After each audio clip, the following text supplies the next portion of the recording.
Okay, so we're going to start. Do you want to work in your dev shell or do you want to work in your live course? Live course? I think so too.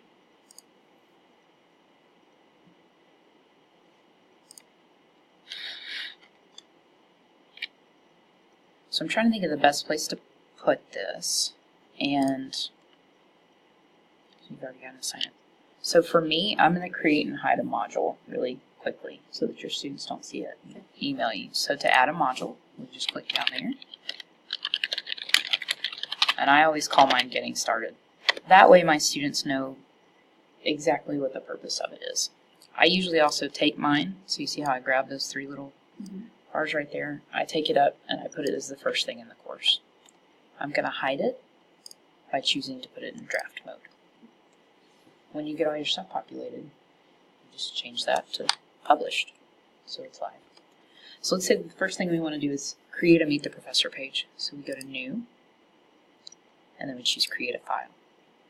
So now, this is a WYSIWYG editor that functions just like, a lot like Word, any other editor that you might be familiar with. So one thing that I enjoy working about with interior design and HMS faculty is, as a general rule, y'all have nice layout. You tend to get things like font consistency, and I don't have to lecture about font consistency, so that's great for me. Don't just copy and paste the internet and leave it like that. Yeah. Frustrating. Yeah. Formatting never comes. And I'll say one thing too, if you copy and paste from Word, sometimes it comes through a little bit wonky. So I would say dump it into something like Notepad first, and that'll yank all the formatting out, and then you can move it into this editor right here. Can I interrupt for just a second about that? So from here, I would encourage you, format your text like you would format a Word document report, a website. So for me, I like things in Arial 10-point font. I like this to be bigger. That's not an Arial font. There we go. I like it centered. You get the idea. So I would say just add your information in there. That way the students have an idea of who you are. Let's say hypothetically you have a video that you have made on Screencast-O-Matic and you've pushed to your YouTube account. You can add it here as well. So on the far left-hand side, where you see, if I hover over it, it says Insert Stuff. Very descriptive.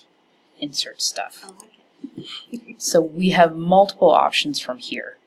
You can search YouTube from here. It's not a very good search of YouTube. So what I would encourage you to do, if you are on YouTube and you find a video that you want. So let's say, for example, that you are lecturing on the awesomeness of George Strait, because we all do. Come on, I want to show it a little bit. Like, here it is. When you go to share, it'll give you the direct link, and I just usually copy that, and then I insert link, paste it.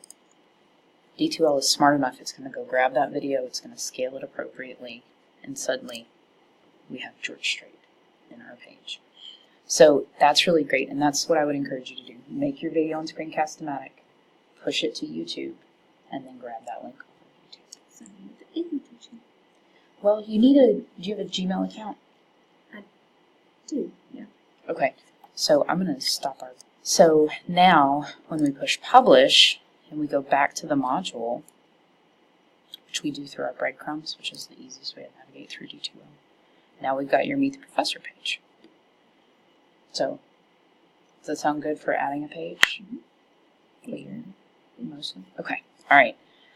Did Laura walk you through how to add your syllabus and upload your syllabus and put it in here?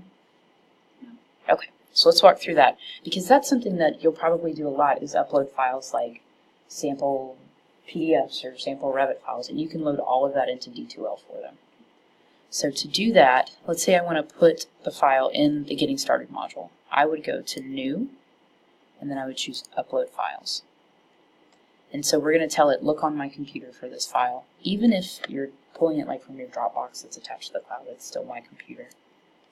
And choose Upload. I am going to choose something. Here's some more files. I'm going to choose a research proposal and join the rubrics revolution. You can upload as many as you want. Let's say I wanted to upload 5 of them. So now it's telling me I'm going to upload all of these to the Manage Files area of D2L, and it's going to add them to the Getting Started area. The nice thing about PDFs and Word files is that now D2L views them inline. It used to be that it didn't, and you had to download all those suckers, and it was a total pain. But now it views them inline. So that's awesome. I have a feeling you'll use that a ton. For your Revit files, when you add a Revit file to a module, it'll just look like a random file, and they won't be able to view it inline, but they'll have a download option. So I think that'll be useful for you as well. Some other stuff that I would encourage you to put in your Getting Started, let's see what was over here. Helpful websites, how to download Revit, those are great first day kind of instructions, things that you cover in class on the first day. There were some dates and I've updated those. Cool. With the exception, obviously. So, okay. What else should be in there or is required to be in there? So for your Getting Started module, for us, really it's about syllabus, calendar, meet the professor. The other thing for you that I would encourage you to think about is some sort of discussion where they can say, hi, my name is, my major is, something that breaks the ice and helps them begin to know each other so that when you need them to or when they need to, they can start to lean on each other. So I put the class introductions. Mm-hmm.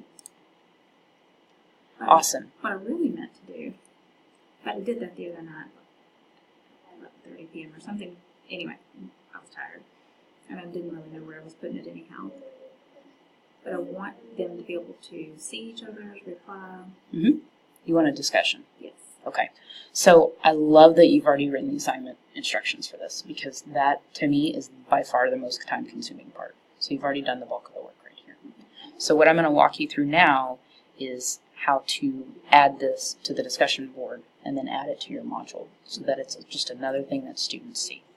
So the first thing that I'm going to do is copy all of your instructions. I'm going to go, we're building in the live course, right? Yes. Okay. So I'm going to go ahead and copy those. I'm going to build in a little bit of a roundabout way, and there's a logic to what I'm about to do. So if I go to Course Tools and I choose Discussions, I don't have anything set up on my discussion board right now. And setting up a discussion board is in a lot of ways like containing class conversations. So when you throw a discussion topic out to your students, largely, they stay on topic and we're containing that within the frame of the day of the class. Or we're containing a series of discussions about walls within the topic of walls. So it may be, why are my walls 20 feet high, how to build a wall. You may have all these independent discussion topics, and we contain them for us in what's called a forum in D2L. So it's just a really good way to organize your topics. So I usually encourage folks to think about how they're going to organize their forum in terms of the topic they're discussing in their class, not to be confused with the topic in D2L, and I'll show you that in just a second. So think about it. Are you going to have them do discussions about functionality? Okay. They should have, one, I do want to have specialized topic discussions. Okay. Based on whatever the course content is at that moment. Okay. That they can re-reference at any point. All right.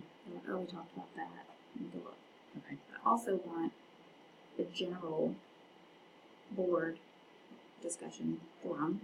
Awesome. Where anybody can log on and say, what can you help me with this? Love it. So that everybody can see it.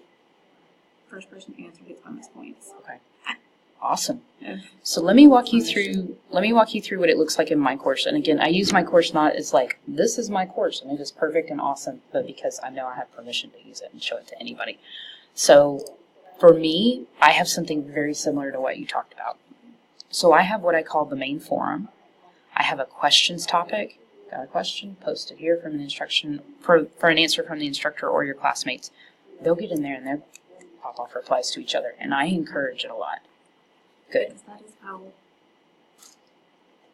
we actually work Right. in this architecture world. Awesome. I turned it off and went, hey, what was that blah blah blah that made it wonderful? And Answers. that's what you get. And I don't have to spend 30 minutes trying to find the Find answer. an answer. Yeah. And so I would encourage you to have kind of, and I would truthfully probably call it general questions. Okay. If you want questions that are specific to walls, roofs, whatever your topic is, I don't know your topic, you could probably make those more specific. So for me, that main forum is just for very, very general things. When I get down here, I have 3 major units in my course. So I have the Unit 1 forum, and every discussion we have that's in that first third of the course, I put in Unit 1. So I have their student introductions, which they're being really slow to start on this semester. Their first discussion, I have, if you have questions about Exam 1, you ask them right here. So that's how I've divided mine up. You can see there's Unit 2, there's Unit 3. So that's what I would encourage you to think about. For the purposes of what we're doing right now, let's go ahead and build that general, like a main forum, and then we'll put a discussions topic in, and then we'll build another forum, just to kind of go through the motions of how to build a forum. And you can go in and change the title of anything I create. My feelings will not be hurt. And so you can do save and close. All right, so now we have this empty blank forum. If I then choose here, I can add a topic to the forum. So what you were seeing right here, this is my forum, this is my topic, this is another topic. So let's say, and I give it a quick description. Not grade related.